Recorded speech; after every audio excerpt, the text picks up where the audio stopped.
আসসালামু আলাইকুম রহমতুল্লাহ।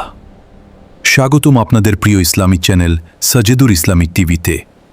আজ আমরা জানব পৃথিবীর সবচেয়ে বরকতময় পানির গল্প, যে পানি হাজার বছর ধরেও শুকায়নি, যে পানির সাথে জড়িয়ে আছে আল্লাহর অসীম কুদরত, হজরত ইব্রাহিম আলাইহিসসালাম, হাজেরা আলাইহিসসালাম এবং শিশু ইসমাইল আলাইহিসসালামের হৃদয়স্পর্শী ইতিহাস।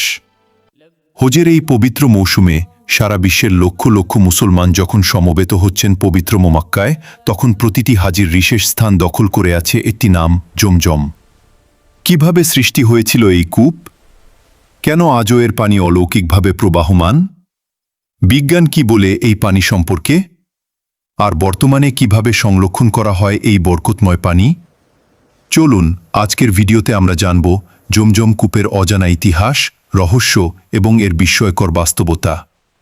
ভিডিওটি শেষ পর্যন্ত দেখুন, আর ইসলামিক জ্ঞান ছড়িয়ে দিতে চ্যানেলটি সাবস্ক্রাইব করতে ভুলবেন না।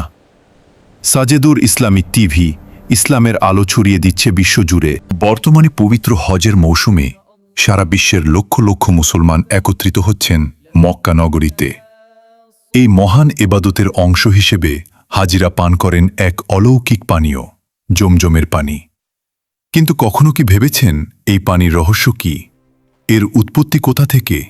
আর কিভাবে আজও এটি বিশুদ্ধভাবে সংরক্ষিত হচ্ছে? হাজার বছর আগে আল্লাহর নির্দেশে হজরত ইব্রাহিম আলাইহিসসালাম তার স্ত্রী হাজেরা আলাইহিসসালাম ও শিশু সন্তান ইসমাইল আলাইহিসসালামকে মরুভূমিতে রেখে যান। পানির অভাবে যখন শিশু ইসমাইল আলাইহিসসালাম কাঁদছিলেন, তখন আল্লাহর রহমতে মাটি ফুঁড়ে বের হয় এক অলৌকিক ঝর্ণা, জমজম কূপ।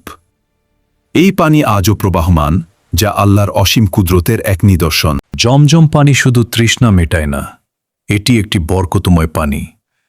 হাদিসে বলা হয়েছে, জমজমের পানি যেই উদ্দেশ্যে পান করা হয় সেই উদ্দেশ্য পূরণ হয়। বিজ্ঞানীরাও এই পানির বিশুদ্ধতা ও মিনারেল সমৃদ্ধ গুণাগুণ দেখে অবাক হয়েছেন। এতে ব্যাকটেরিয়া জন্মায় না এবং এটি দীর্ঘদিন সংরক্ষণযোগ্য।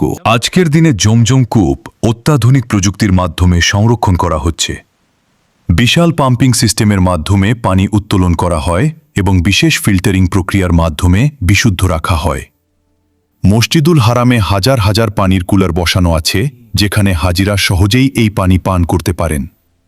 এছাড়া বোতলজাত করে বিশ্বের বিভিন্ন দেশে পাঠানো হয়। প্রতিটি হাজির কাছে জমজম পানি শুধু একটি পানীয় নয়, এটি একটি অনুভূতি, একটি বরকত, একটি স্মৃতি। তারা এটি পান করেন দোয়া করে, আর সাথে নিয়ে যান প্রিয়জনদের জন্য। জমজম কূপ শুধু একটি পানির উৎস নয়, এটি ঈমান, ইতিহাস এবং আল্লাহর রহমতের এক জীবন্ত নিদর্শন। আল্লাহ আমাদের সবাইকে এই বরকতময় পানি পান করার তৌফিক দান করুন, আমিন।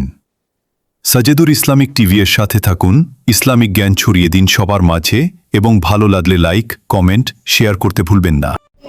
এই ভিডিওটি শুধুমাত্র ইসলামিক ইতিহাস, তথ্য ও শিক্ষামূলক উদ্দেশ্যে তৈরি করা হয়েছে। ভিডিওতে ব্যবহৃত কিছু দৃশ্য ও ভিজুয়াল বাস্তব ফুটেজের পাশাপাশি এআই জেনারেট হতে পারে। সম্পূর্ণ ভিডিওটি সম্মান ও ইসলামের মর্যাদা বজায় রেখে উপস্থাপন করা হয়েছে।